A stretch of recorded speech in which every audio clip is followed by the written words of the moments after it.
అమ్మమ్మల కాలం నాటి ఆరోగ్యానికి ఎంతో మేలు చేసే తాటి రొట్టెని పక్కా కొలతలతో ఎలా చేసుకోవాలో ఈ వీడియోలో చూపిస్తాను. వీడియోని స్కిప్ చేయకుండా ఎండ్ వరకు చూడండి. Hi, this is Mouni. Welcome to routine diary. ముందుగా తాటి గుజ్జును శుభ్రంగా సెపరేట్ చేసుకుని ఇలా ఒక కప్పు పక్కన పెట్టుకోవాలి. ఇప్పుడు మిక్సింగ్ బౌల్లోకి మనం ముందుగా రెడీ పెట్టుకున్న ఒక కప్పు తాటి గుజ్జును యాడ్ చేసుకోవాలి. ఇప్పుడు అదే కప్పుతో హాఫ్ కప్ తురుముకున్న కొబ్బరిని కూడా యాడ్ చేసుకోవాలండి. ఇప్పుడు 2 కప్పుల నూకనైతే యాడ్ చేసుకోవాలి. ఒక కప్పు గుజ్జుకి 2 కప్పుల నూక అయితే ఎగ్జాక్ట్ గా సరిపోతుందండి.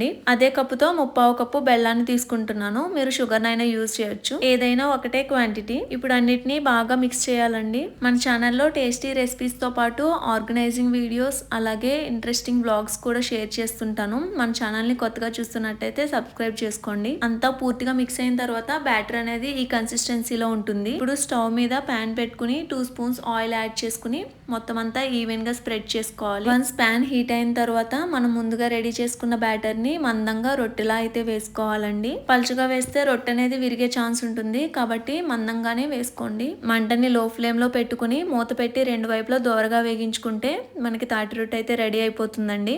ఈ రెసిపీని మీరు కూడా ట్రై చేసి మీకు ఎలా వచ్చిందో కామెంట్ చేయండి. వీడియో నచ్చితే కనుక లైక్ చేసి సబ్స్క్రైబ్ చేసుకోండి. Thanks for watching.